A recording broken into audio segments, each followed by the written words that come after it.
Hello everyone, it's Benny, and welcome to Building a Better Redstone Computer.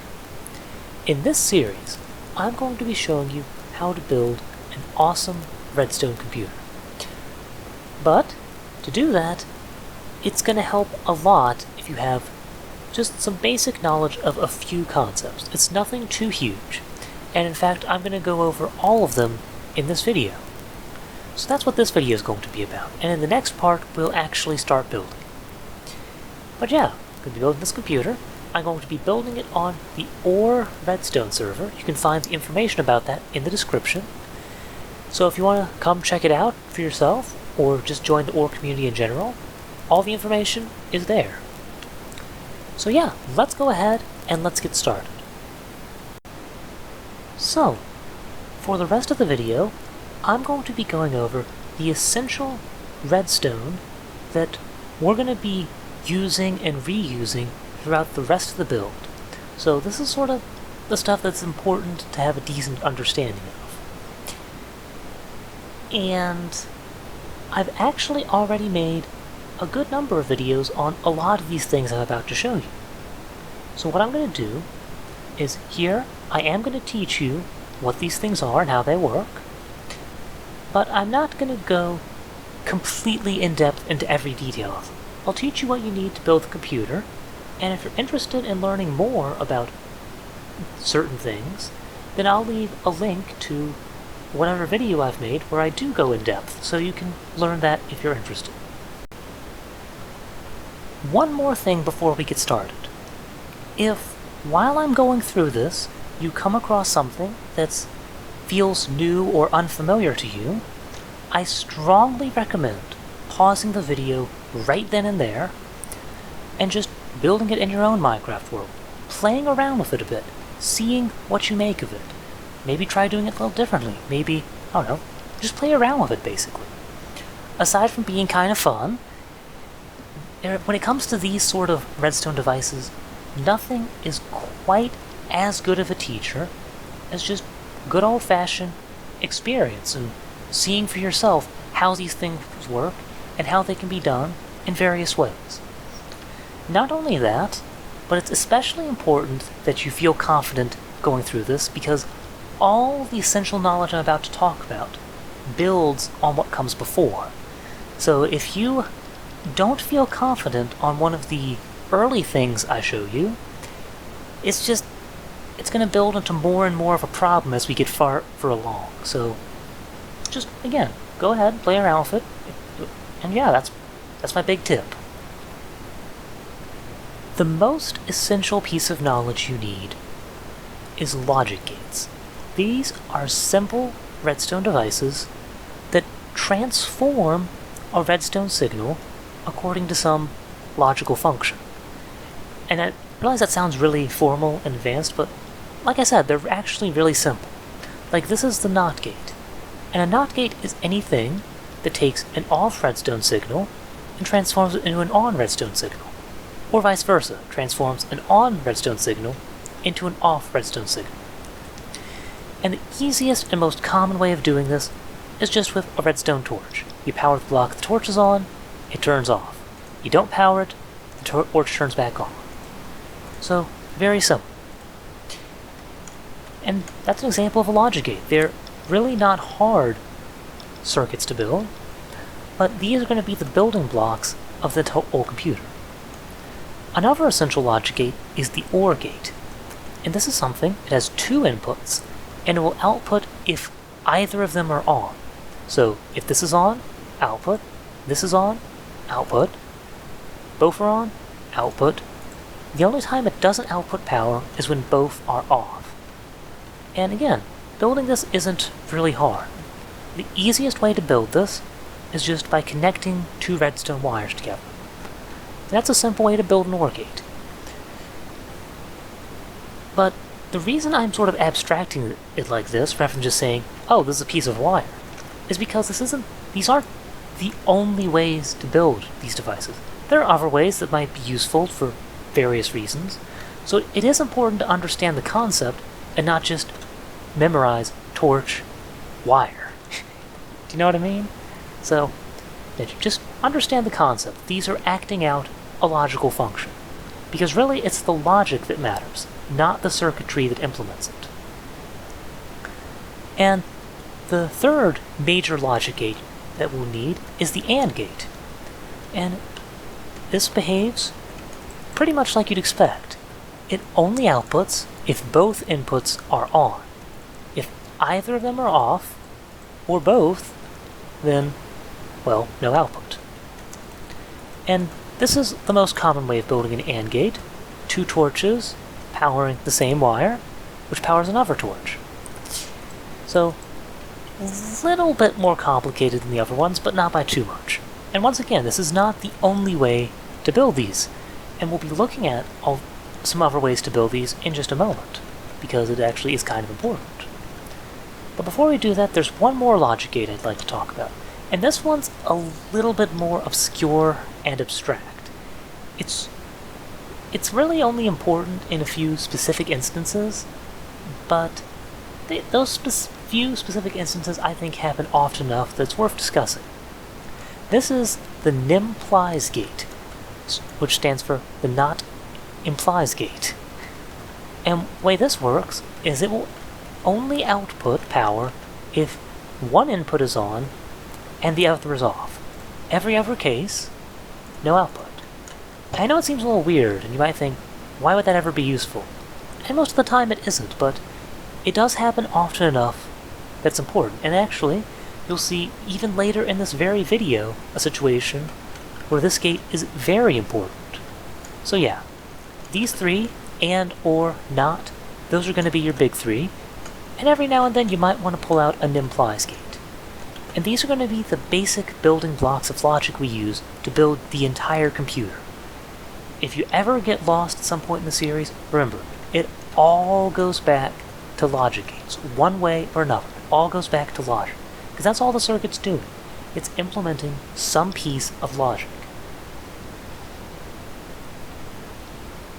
Now, what I just showed you is probably the most common way of building logic gates in Redstone, but it's far from the only way. Like with every other Redstone device you can build, there's a ton of different ways of doing it. And a lot of those ways have slightly different properties that might make it a better way of doing it in certain instances. So I'd like to briefly go over a different way of building each of those logic gates. That's also fairly common, and has some different properties that can make it useful in certain instances. Like for example, this is another way of building a NOT gate. So as you can see, power's on, input is off, turn input on, input's on, power off. So this is another way of implementing a NOT gate. And this is done with comparator and subtract mode.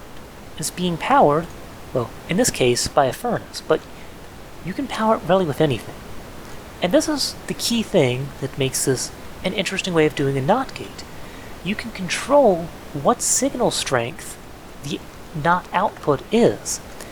And again, that's just a little property that may make it useful in certain instances. Right now I have it set to a signal strength of 5, but depending on what you put in the furnace here, like for example, I just take this out for a moment. See, now it only has a signal strength of 3. I can put more in to make it 5 again. I can put more stuff in to get it even higher. So, in general, may or may not be useful, but in certain instances it is, so it's worth keeping in mind. This is another way of doing a NOT gate. And this is another way of doing an OR gate. What I have here is upside down half slabs that are in sort of a tower here. As you can see, it's like an OR gate. If any of the outputs are on, then if any of the inputs are on, the output is on.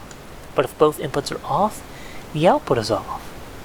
But what makes this interesting is that power will flow up upside down half slabs, but it will not flow down them.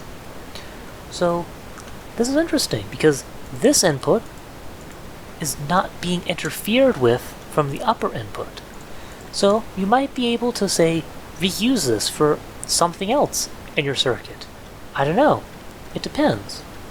It's another one of those properties that may or may not be useful depending on what you're doing, but it's definitely worth keeping in mind, because in some instances, this is a really useful way of doing things.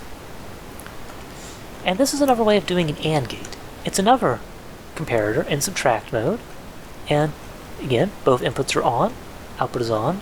If any input is off, output is off. So, takes advantage of comparator in subtract mode.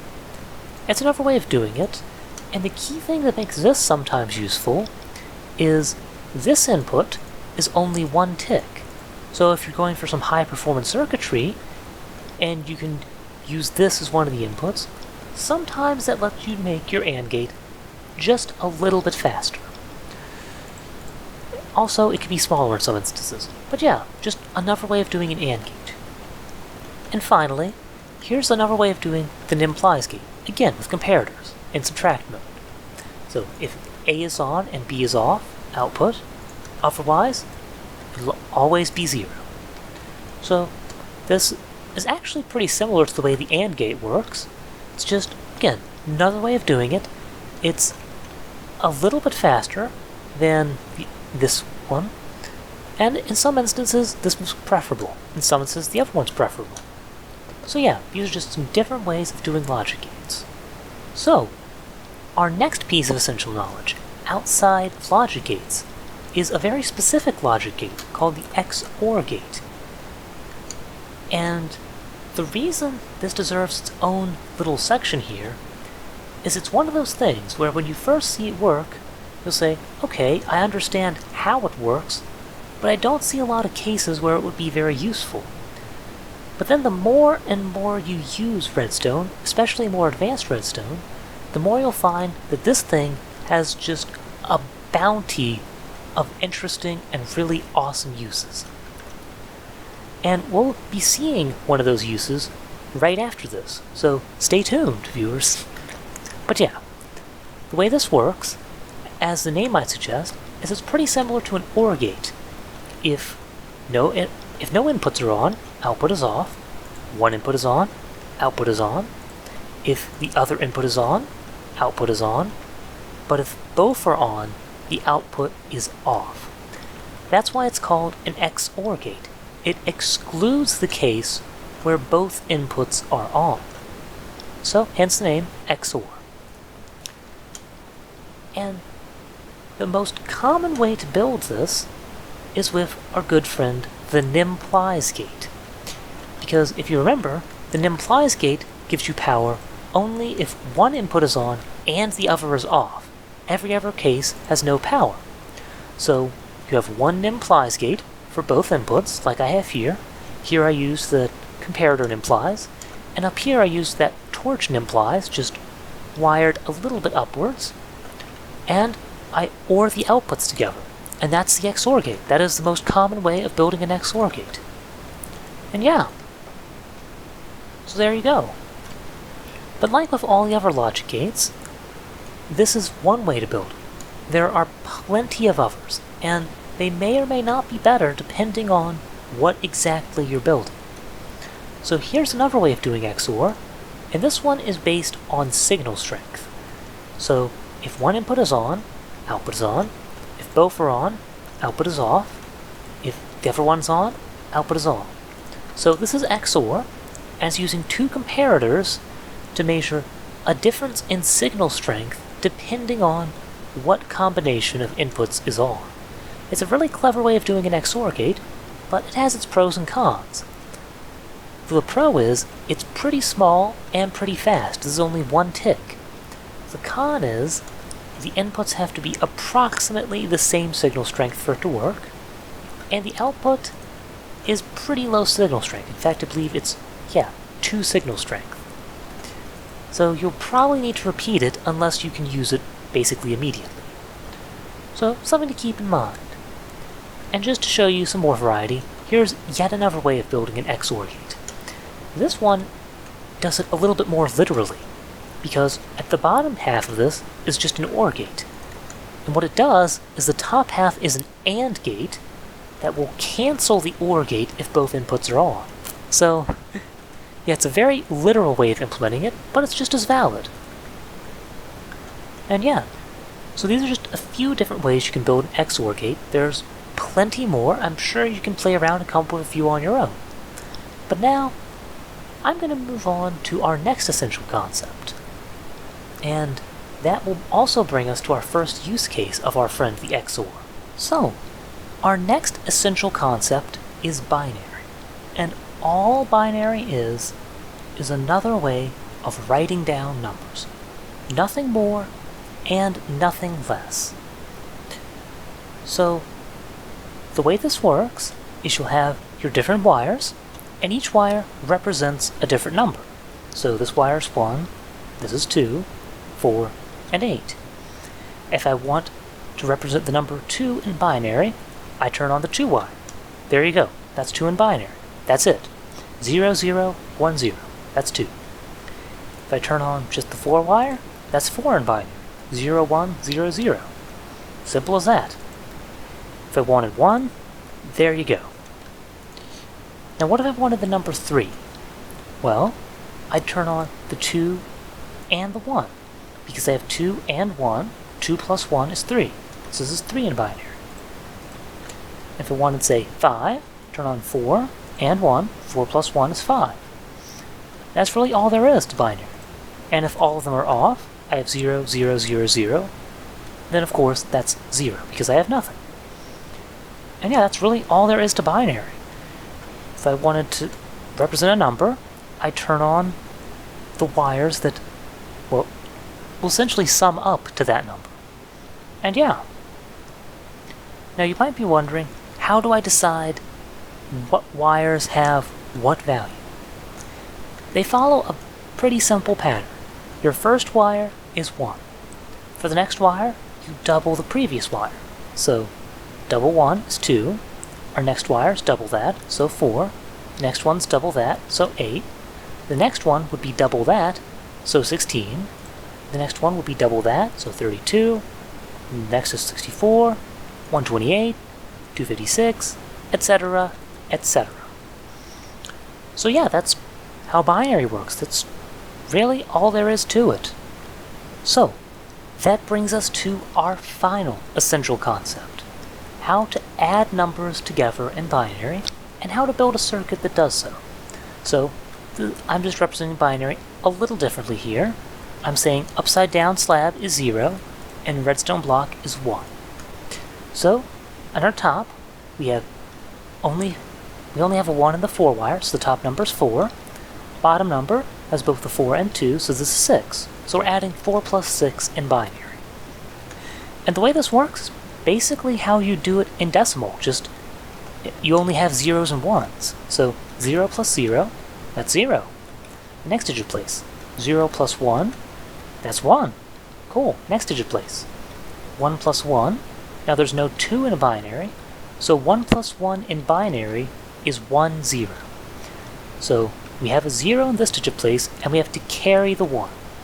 So for our final digit place, 1 plus 0 plus 0, 1. That's how binary addition works. It's not really that confusing if you understand regular addition. It's just, now you're only doing it with zeros and ones as opposed to, well, the 10 digits that you're used to. So just to show you, our result is 8 and 2, which is 10. And that's correct. 4 plus 6 is 10. And that's really how binary addition works. So, how would you build a circuit that adds 2 numbers in binary? Trick question. You've already seen it. It's the XOR gate that I showed you over there. So this is an XOR gate. 0 plus 0 is 0 in binary. 1 plus 0, that's 1. 0 plus 1, also 1. And 1 plus 1, well, this digit place is a 0, but we will need to carry. So yeah, this is all you need for a so-called half adder. An XOR gate for the addition itself, and an AND gate to tell you when both inputs are on, and therefore you need to carry. So yeah, if you read these as 2 digits in binary, then 0 plus 0, 0, 0, 1 plus 0, 0, 1, 0 plus 1, 0, 1, and 1 plus 1, 1, 0. So this is exactly the logic I showed you here for at least a single-digit place. And yeah, that's all there is to it. This gets you the so-called half adder. The reason that's a half adder and not a so-called full adder is because it can't handle the carry. What if this is part of a larger adder and the previous bit said, hey yeah, we generated a carry? This circuit can't handle that. So to get a full adder, you need two half adders. This is the half adder we had before, and that feeds into another half adder where the other input is the carry. And yeah, that's simple as that. That gets you a complete binary adder. 0 plus, well, you just saw 0 plus 0, it's nothing. 0 plus 1, that's 1. 1 plus 0, that's 1. 1 plus 1, it carries to the next bit, and this bit is 0, which is correct. And if I wanted to say, I just have 1, and I want to add a carry from a previous bit, it does that. That's 0 and 1. So really, that's all there is to it. I guess the only thing to be somewhat mindful of is in the second half adder, the carry output is feeding to the same carry as the original half adder. So yeah, there's only one carry. It's not like you can somehow trick it and get multiple carries. No, there's just one. And really, this is all there is to a binary addition circuit. It's an XOR gate leading into another XOR gate, and both those XOR gates have an AND gate with the input, which tells you if there's a carry. That's a binary adder. That's all there is to it. And just to show you what this looks like with more than one bit, you see the carry of one full adder feeds into the carry in of the next, just like this. So if I want to add two numbers, say I'm going to set input B to 1 plus 2, which is 3, and I'm going to set the input A to 4 plus 1, which is 5. If you look at the output of our adder, what do you know? We get an 8. So there you go. This was the whirlwind tour of how binary addition works. I was leaving a few cards throughout this section, showing you videos that go more in depth here, but yeah. And as I mentioned at the start of this, if there's anything I covered here that you don't feel comfortable with, then just build it in your own Minecraft world. See what happens. Play around with it. Experience is going to be the real teacher of these things. And you're not going to get that unless you play around with it a bit. And I really, really strongly recommend that you get yourself comfortable with these before starting the rest of the series. Because once we go into that, we're going to be using all of these concepts to build just more and more advanced things that all build on one another. So if you're lacking here, it's only going to hurt you more and more as you continue through the series. If this makes sense to you, even if you don't feel like you have an incredibly in-depth understanding, if this at least makes sense to what this is and how it works, and maybe even a little bit of why it works, you should be good to go ahead and start building the rest of the computer. So, yeah, that's all I want to show you in this video. Thank you. I hope you enjoyed. I hope you learned. And I'll see you next time, where we will start building the first component of our computer. Until then.